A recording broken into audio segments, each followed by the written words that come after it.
And that's probably the best thing that you can do for yourself and everyone around you, because they're all going to watch. Hey guys, hope you're all doing well. If you've been following the channel at all, you may already know that I was diagnosed back in 2012 with ulcerative colitis. And in 2017, I found myself in a position where I needed emergency surgery and I lost my whole colon. So that means I have to wear an ostomy bag. And that in turn led to a downward spiral with my mental health. And I kind of just yo-yoed up and down with depression.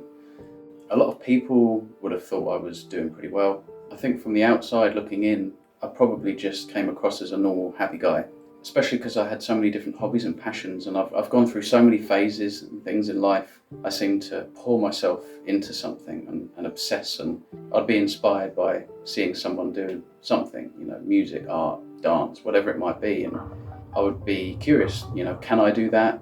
How far can I take it? But a lot of the time, I think without knowing it, this was just an escape for me. I think it's similar to putting on a movie or even just comfort food. It's a distraction from your own reality or your own life. And I'm not saying everybody's sick of their own lives if they're eating comfort food and they're watching films, but I think even every day there's this time, our spare time, where we just want to forget about our responsibilities and de-stress and relax more. And that's something I've really struggled with all my life. I don't really relax very well, and so I would have so many different hobbies and passions just so that I wouldn't get bored, because I didn't sit still very well, and I still don't really. And usually it's kind of something I go into and I exhaust, and then I don't want to do it for a long time. That can still be the case. I mean, my first love in life was the piano. I remember hearing somebody play the piano. I was like, wow, I want to do that. I just want to do that now. Like, so impatient. And so I just poured myself into it, and it's something that I still have today. I love the fact that it's something that I can do without leaving the house. It's raining outside, I've always got the piano. I have a deep relationship with the piano because I've sat at the piano for so many different reasons. Sometimes because you're happy or you're inspired, but sometimes because you're just sad. Hello. I have returned. But yeah, they're either creative or physical. You can just devote yourself entirely to that craft. And there's something about the creative element that I love. It appeals to my nature. But also certain physical things, working out and training and skipping. It's something you can just focus only on that and forget about everything else. I was using these as tools to cope, but the truth is, none of them ever really made me happy. And that's what's so crazy. None of these things ever made me happy.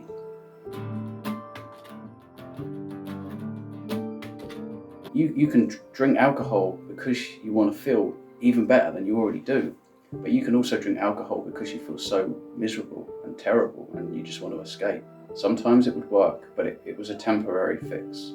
As I'm sure a lot of you know, what did eventually make me happy, what I'm truly passionate about more than anything in my life now, more than the piano, more than a portrait that I could paint. My biggest passion in life now is food, carnivore diet, the way it makes me feel, the fact that I genuinely believe that there's so many people out there that can be helped and saved, and they can have a real life. They can get a life back. They can reverse sickness and illness and disease and thrive. And that to me it woke me up. Like, we need to eat to live, but I owe my life to food, and that food being just meat and the carnivore diet.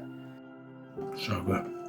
And I'm not just saying that, like, I don't know where I'd be right now.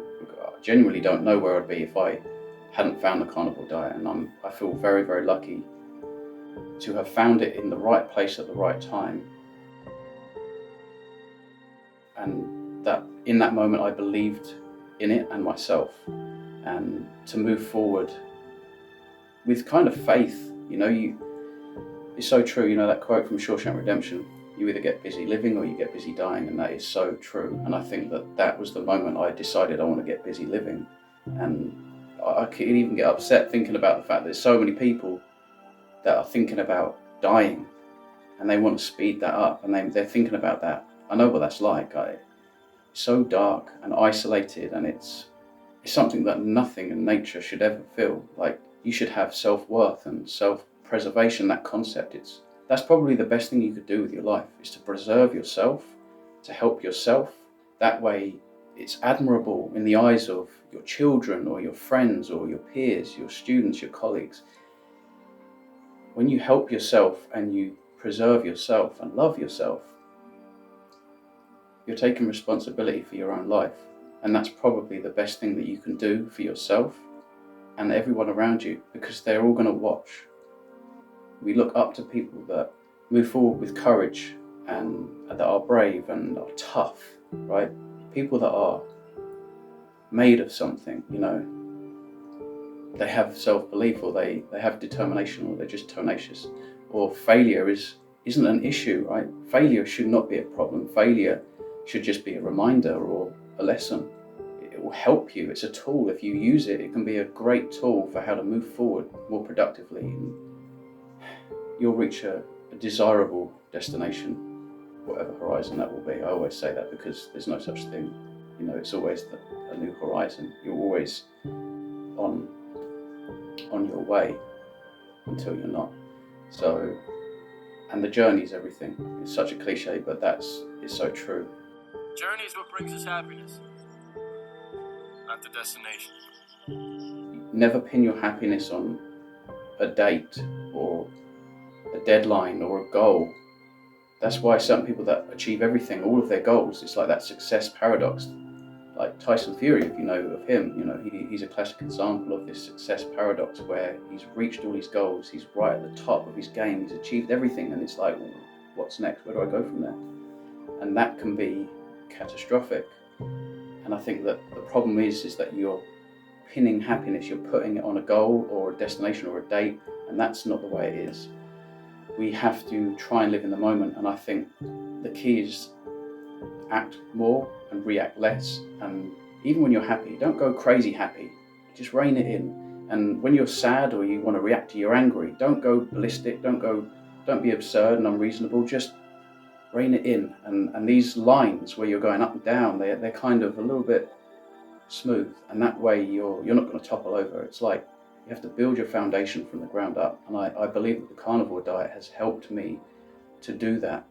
It's given me mental strength. I have a larger capacity to do that, more tools in my box. And I would just say to anyone that's potentially come across this video, they're like, I'm suffering, I have anxiety, I'm agoraphobic, depressed, suicidal. It doesn't matter. Maybe you don't have enough self-belief. I would definitely suggest giving it a go.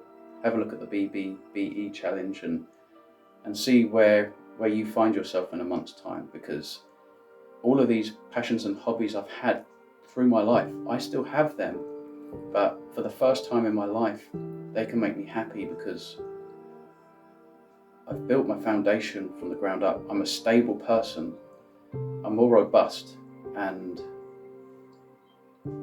too many people, they're all over the place. They've poured value in the wrong places, and that can be devastating to yourself and then to other people. Just like I say, that self-preservation, having self-worth and taking care of yourself, maintaining yourself, that is the best thing that anyone can do with their lives. It's not selfish. It's the most important thing you can do.